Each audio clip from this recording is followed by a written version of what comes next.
Hello and welcome back to the Sidetracked Sport Podcast. I am your host, Jasmine, and in today's episode, we are going to be talking about the art of mind games in sport. And so I am joined by a legend of the game, two-time Olympic champion and four-time world champion in triple jump, Christian Taylor. So hi Christian, how are you doing? Hello, listeners, followers. I'm doing fantastic, Jasmine. Thank you for taking the time to speak with me. And I'm very passionate and excited about the topic that we're going to be hitting on. So I hope it's insightful for you viewers and listeners, and kind of just gives you a new perspective on, what really goes on in sport. So I think before we dive into the mind game side of it, Christian, do you want to give a little bit more information to any listeners who maybe don't know who you are about your athletic career and why, as an American, you are now in Austria? Yes. So, you definitely gave a shout out to the highlights of my CV. So I am a two-time Olympic champion, four-time world champion in track and field, and specifically in the triple jump. And it is something that, most people say, what is a triple jump or how did you get into triple jump? It was really just a story of trial and error, right? And so coming from the US, we are lovers of sport, and the slogan or the cliche of being an All-American is essentially someone that grows up doing everything, right? And so I tried baseball, I tried American football, I tried soccer, tennis, golf, cross country. So I've literally tried it all. And when it's trial and fail or trial and error, I very quickly find out where my skill sets were, where my passion really lied. And of course, as a child, you always lean towards the things you were most successful at, because that's when it's fun, right? Like losing every weekend is not fun. And so with that, trying cross country, I very quickly found out that that's just not my skill set. That's just not how my system is made up. I'm not a distance runner. But I had a passion and a joy for running. And so I just said, let me get into athletics, maybe on the sprint side. At the same respect, I found out that I don't have this fast twitch makeup like the sprinters, right? And so really just trial and error, figuring out, just trying different events. Obviously, you see with my build, I'm not a thrower, and so it was like, okay, I'm not going to be throwing those heavy implements. But the beauty of athletics is there's something for everyone. And so essentially, I got to the jumps, and with long jump, I was really in the mix, but with triple jump, I was the only kid when I started to make it into the sand. Many of my teammates and classmates were landing back on the runway. It's funny, but also not funny, because it is quite painful. And so, I was highly motivated not to land on the runway on my last phase, made it into the sand. And the coach just said, you know what? You've got a gift. You're tall, you're lanky. Somehow you're making it into the pit. You're going to be a triple jump points collector. And then I was very successful at a young age, getting to do World Youth Championships on an international stage, which no longer exists. Going to World Juniors, so getting some international exposure and a taste of what athletics is on a global stage. And then got me a scholarship to university. And so my parents didn't have to pay for my college education, which was obviously a big motivation for me to get into sport and to pursue this at a high level. And then after my third year at university, went on to being a professional athlete, getting to my first global senior championship, world championship, ended up winning that. And that was kind of like, everything took off from there. And so that was really the stepping point or kind of the stepping stone that really just everything launched from. And 20 years later now, I'm now retired and have been able to do so much on and off the track or the runway. I got to meet my wife through sport, which then connects me to me living in Austria. And so now I'm living full time and working with Austrian athletics, as the national, coach of long and triple jump, and just get to now share my expertise and help coaches and athletes navigate through their journeys, and sharing my mistakes that can help them fast track through that, but also, some, let's say, golden nuggets or secrets that help me get to be at the highest level. And so I'm very excited to see what this new wave of Austrian athletes are going to bring in European athletics, but also on a global stage. That's incredible. And I think you're probably the best person to sort of talk about this topic because you've experienced it as an elite athlete, and now as a coach, you can kind of maybe sit back and see, okay, this is what my athletes are going through. You can maybe see other people playing mind games, then playing their own little games, and it's maybe quite interesting to observe now externally.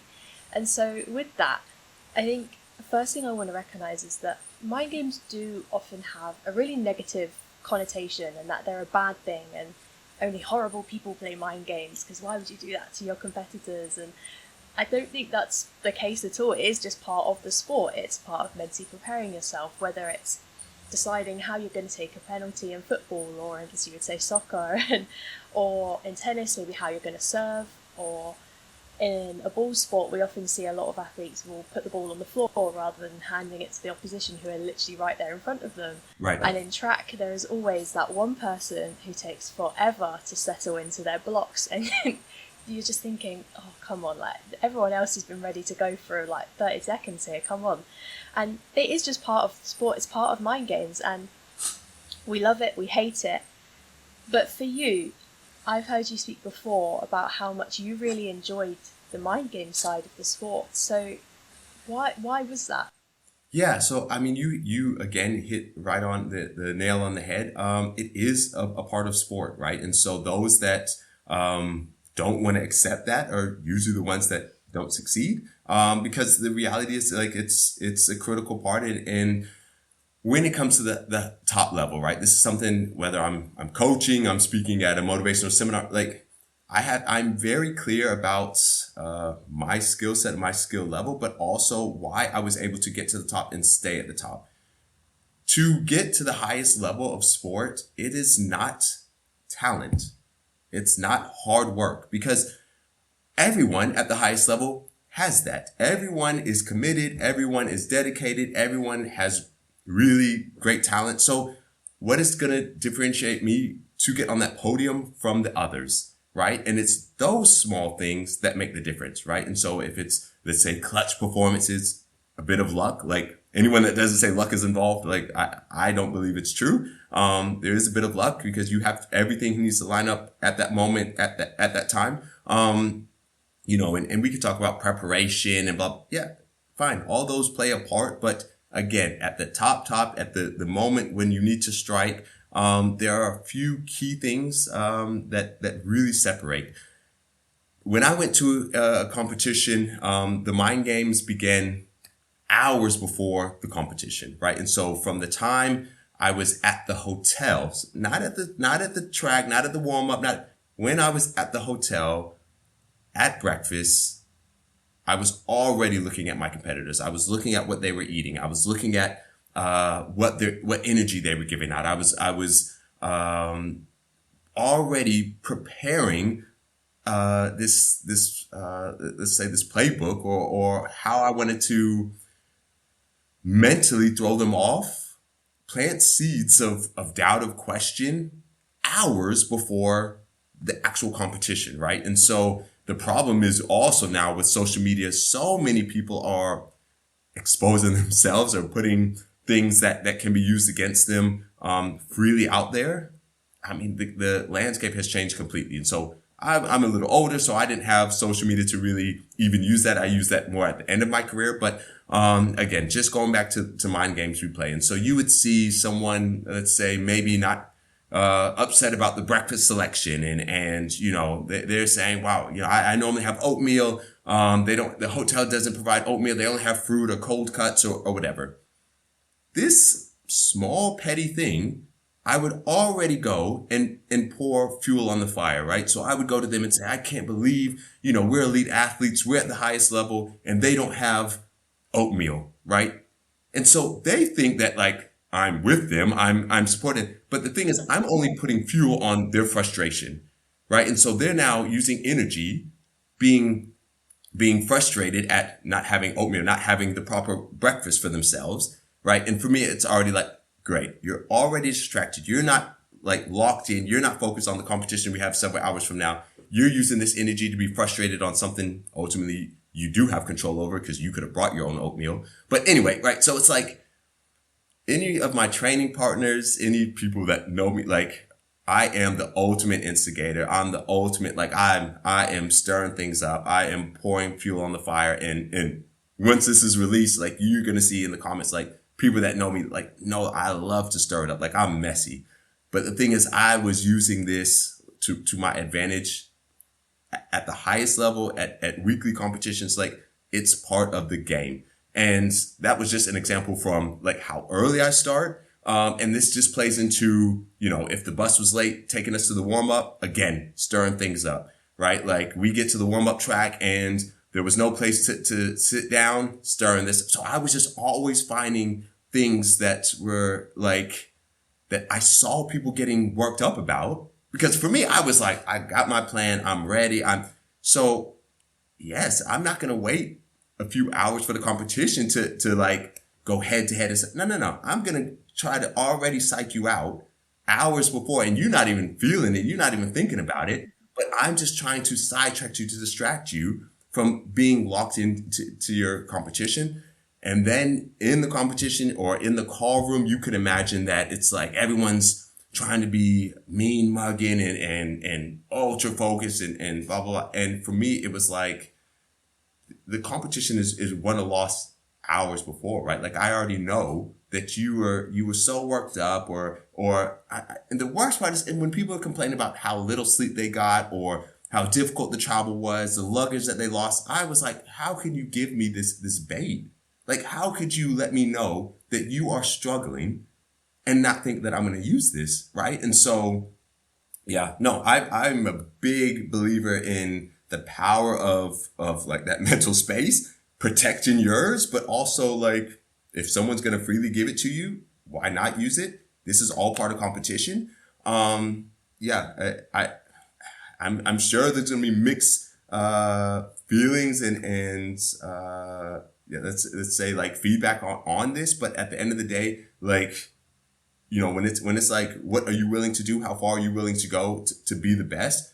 Like those were the links I was willing to go. I was willing to literally throw someone off from little to big space, to be on top of that podium. And so, that was just one of the ways that I was going in and playing mental games, at the highest level. So what I'm hearing is that you're admitting that you're a little bit of a menace when Absolutely. it comes to 100%. And in training now, this is exactly what I'm teaching the athletes I work with. I'm like, guys, we're not like on the track. We are not friends. Like it's a business, and at the highest level, it really is a business. It's your livelihood.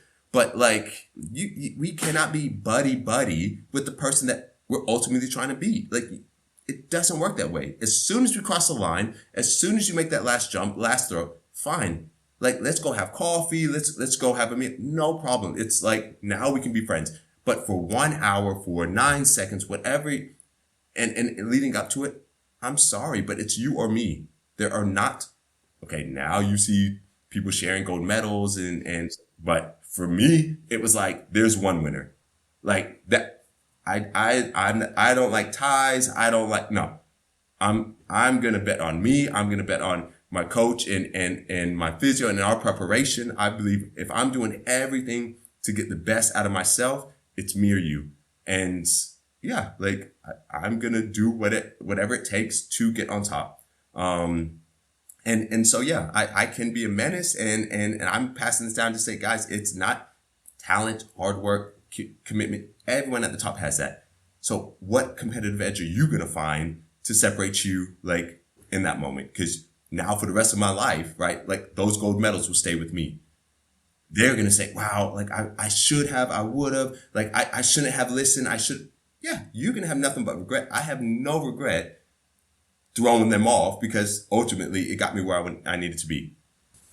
I love that, and it's exactly what you said about the sport, all sports, but particularly I feel in track and field, it is all the tiniest, littlest margins. Like for yourself, it's millimeters. Like the smallest amount could be the difference between gold or even not making the podium. And so, yeah, if you can get in someone's head and rile them up a little bit more, then who's to say that you're not going to do that? But I Absolutely. was wondering, do you ever remember anyone trying to play mind games with you? And either at the time or looking back, you went, hold on a second, I think I know what you're trying to do there. So I'm gonna say this. So it's very, the games that I played were very different than what I was introduced to. So when I came into the sport, like the athletes that I came into the sport with were fighters, right? So they were really, it was like an angry wave of athletes. That's just not the energy that I have. Like I'm an angry competitor, but like I don't put this out to my competitors. But they were really, I don't want to say fighting on the track, but it was like a violent space. I'm just gonna say that. And that was just something that I was like, yo, y'all are playing mind games. Like, I mean, fighting in the warm up, fighting, like that's another energy. I just thought when I get to the top, like I'm gonna try to sidetrack them, but in a different way. And so I would say that the mind games that people were like, they were, I don't want to say threatening me, but like they were like getting that like aggressive, violent space. And I was like, that's just not me. Like you can keep that energy. I'm going to put my frustration, my anger towards the runway. And so that was like always my response when they were using that as mind games, right? When they were saying whatever, I was like, my response is going to be just jumping farther because that's going to shut you up. Growing up, I don't want to, I don't want to put anybody, out there, but you hear like to face a bully, you either like run or punch them in the mouth. Right. And so it's like, it's that fight or flight mentality. And I just figured if I'm going to be bullied, if someone's going to try to use that energy against me, like I'm going to punch them in the mouth, but I don't need to physically do this. Like I'm just going to do this through the paycheck, meaning like through the prize money, or through my performance, right? Because ultimately you can say what you want, but I'm going to be like, well, okay, but at the end of the day, like, thank you for that paycheck. Thank you for that energy. This is my response. And so, yeah, like those are the mind games that I was introduced to. That was not what I wanted to like push forward. So I just played those mental games differently, but yeah, I would say like it was like, I'll even shout out Will Clay. Like we came out, as really these fresh heads, super young athletes, at a very high level.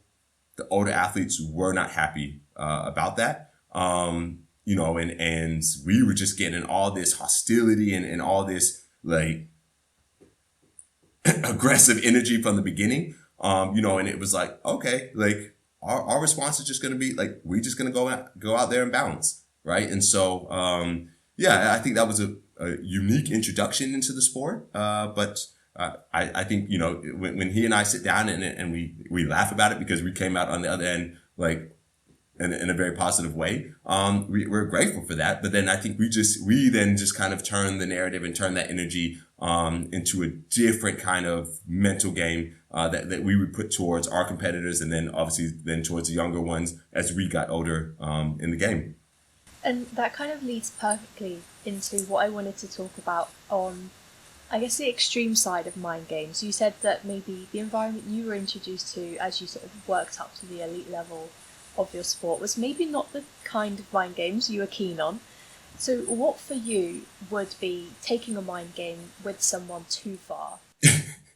Yeah. So, for me, when it's again violent, so when it's physical altercations this is not sport, right? This is personal. And so it's like, just make sure you just have that line, right? Like push it, stir it up, get someone to that breaking point. No problem. Fine where that line is. Like I'm all for that. But when you actually put in hands on somebody, it's like, that's just not our sport anymore. So for me, that's, let's say a clear, indicator of just, it's gone too far. And then also, I'll say that even again, when doing the research and when I was doing my investigations beforehand, when it comes to, let's say like, where's the personal line, when it comes to relationship things, when it comes to family things, this would be something that for me, I would just say was always out of bounds. Right. And so if somebody would have a breakup, if somebody would have,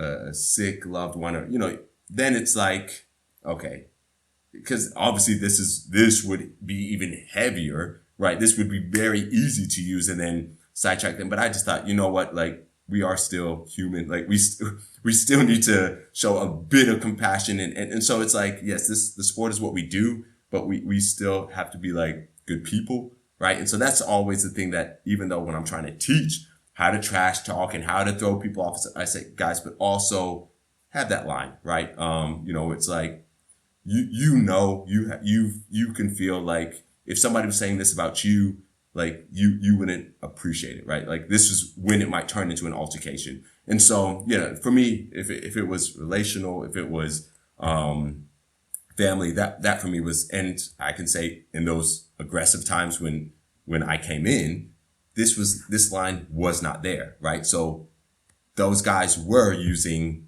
relational things. Those guys were, and I was like, well, again, so it was like through that experience, I was like, wow, that's not nice.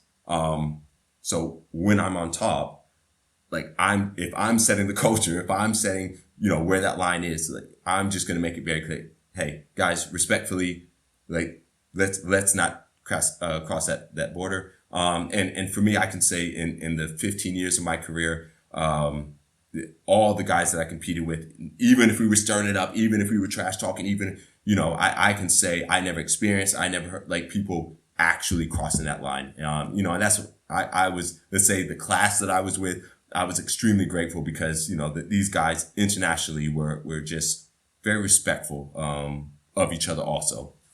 I think that's really important to sort of distinguish, like, okay, mind games, yeah, they are part of the sport, but like you said, there are certain things which maybe should be out of bounds, and some people maybe cross that line. But even those who, I guess, stick to within what we've just sort of spoken about as within bounds and sort of fair game, sometimes still become sort of villainized characters or a controversial character maybe. Some people love them, some people not so much. And I think in athletics at the moment, a great example of that is Noah Lyles. He is so happy and confident to come out on the track or near the track, or maybe like yourself in the hotel hours before, and he's happy to put on a show because that's what makes him confident and that's how he feels he performs best.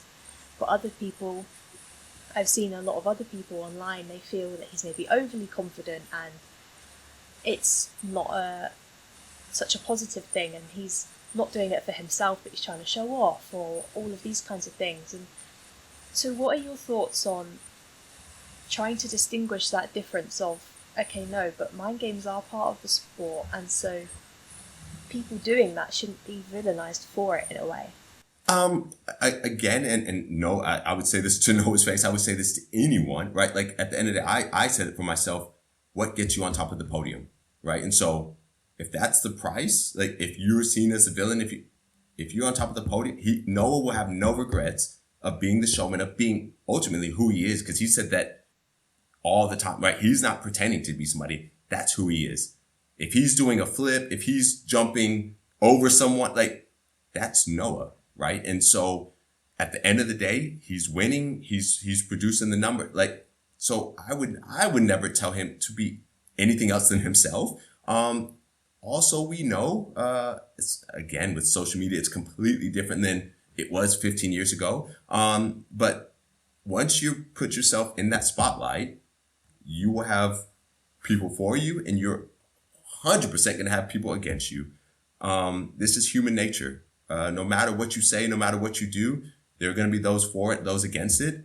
You just have to already prepare yourself to accept the good and to silence the bad. And not lose focus. I talk about focus all the time. Not lose focus of the ultimate goal, right? And so if becoming a showman, if doing all the extra stuff now distracts you from your progress, now takes you out of your element, that's when you have to reel that in. But honestly, like, you can villainize it, and you can, there's going to be mixed emotions for it. I think Noah has a very loyal fan base. I think globally, there are so many people that love the energy that he brings. And honestly, as someone that has tried to encourage my competitors or other athletics, participants to put on a show, I think he's doing exactly like what we all should be striving for. He's entertaining, At the end of the day, like, we're all seeking to be the best version of ourselves. We're all seeking to break records, but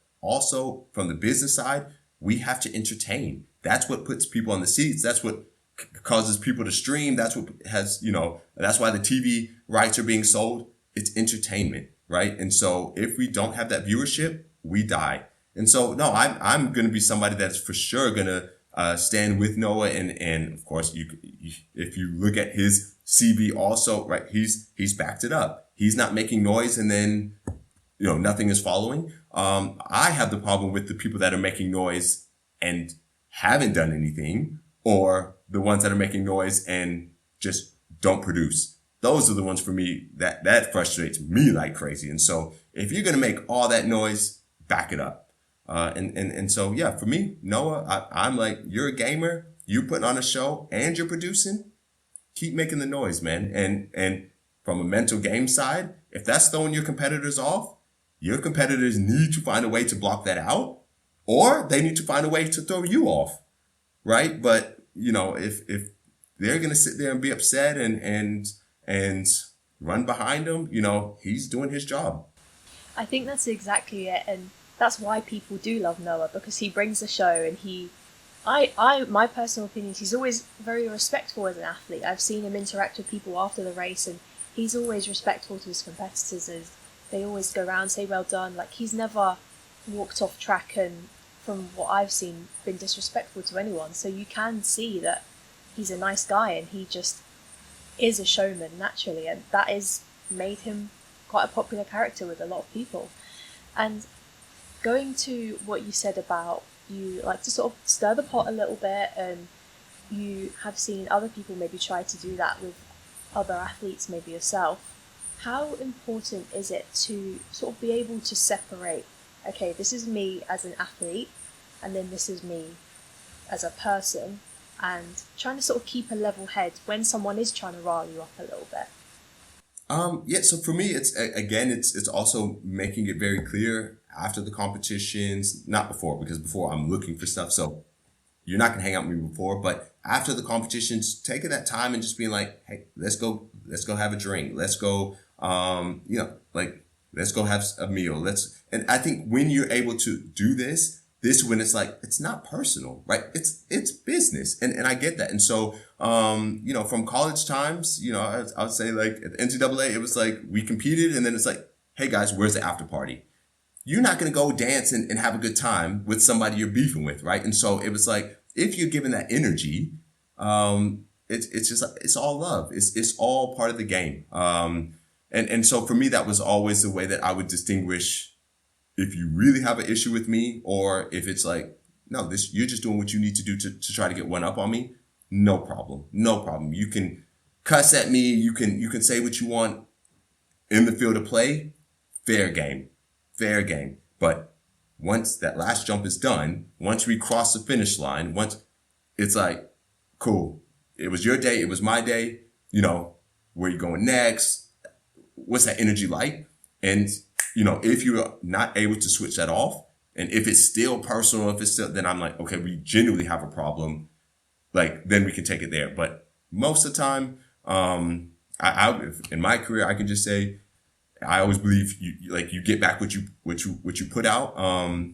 95% of my competitors, like, they knew, okay, I'm going to keep my distance from Christian because he's going to try to throw me off. But they knew, really, like, I can call any of them. Like, as soon as that last jump was done, it was all love. It was all love, all respect. I was doing whatever I could to get one up on you, but, you showed up, or I was able to throw you off. But now, hey, are we going out? Are we going sightseeing? When are we competing again? And so, yeah, that's for me where it's clear, like, where that energy is. It's so nice to hear that there was that sort of love and respect between all of you, because it can be easy, I guess, in the moment to probably get a little bit carried away, not as someone who is stirring the pot, but maybe someone who is getting riled up. And you then sort of think back and you're like, oh, why am I annoyed? It's our job, and that's the point. And I guess I've also heard you tell the story as well of how you're quite keen on using the media to help stir the pot a little bit. Do you want to tell us a little bit about that?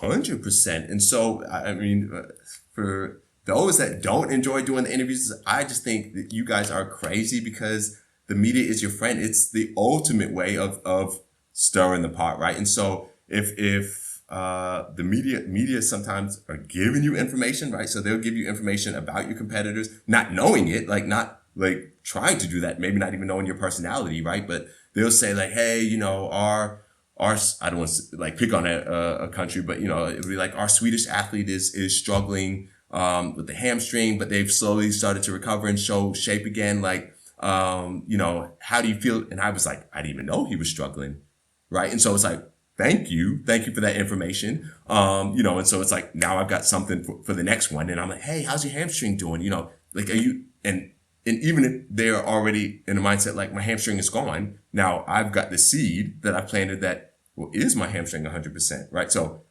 that was one part of media that was fantastic. Another part would be, let's say, not sending subliminal messages, right? But you know, if you know, you're doing an interview and depending on that outlet, they want you to talk about their athlete in some way, and you know, it's not to be disrespectful, but you cannot know the entire field. You cannot know everybody you're competing with because it's hundreds of athletes throughout the year. You know, and so for some, you can send shots essentially, you know, and rile things up and get that energy started. And for some, you genuinely just don't know. And so that can be turned into, you know, if I'm saying, sorry, wasn't even aware the athlete was in the field, right? This gets turned into like, oh, Christian is too big to know our national hero or whatever.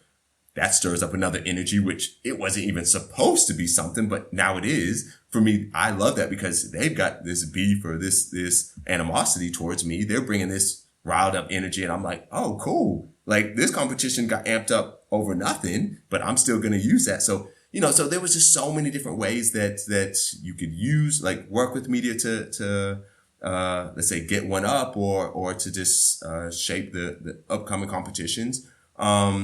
But for me, it was just always an opportunity again until like the Olympic Games or World Championships. But it was always just an opportunity to just kind of put these side punches throughout the year that would essentially work someone up to hopefully then raise the level. Because I always believe if you raise your level, I'm going to raise my level, and then the level of the event rises, right? And so ultimately, it's for the good of all of us. And for me, media was my friend. I love that. And as someone in media, that's always great to hear that you love doing the interviews, even if you're maybe using us for your own game. But like you said, game's the game. Yeah. Now with your coaching hat on, last question for this episode. How do you try to encourage your athletes to maybe use mind games to their benefit? And particularly maybe any that are on the shyer side as well, and maybe find that more difficult. Yeah, so for the introverts, for the extroverts, regardless of where you lie in your personality trait, first and foremost, be respectful, right? And so that, again, just coming from what I was introduced to, and I was like, well, this is too far for me. You know, I was like, hey, just be respectful. Like in training, I and my wife would tell you, because she comes to training and she's like, yo, there is some tension in that training. Yeah, I created this, right? Because sometimes you need some of that. Like we are not friends, right? Like when we're at training, when we're at our place of work, when we are competing, we are not friends. We're not family. Like it's not about that. We are here to be the best. And so that's something I try to instill. Once we're off, once you take your spikes off, cool.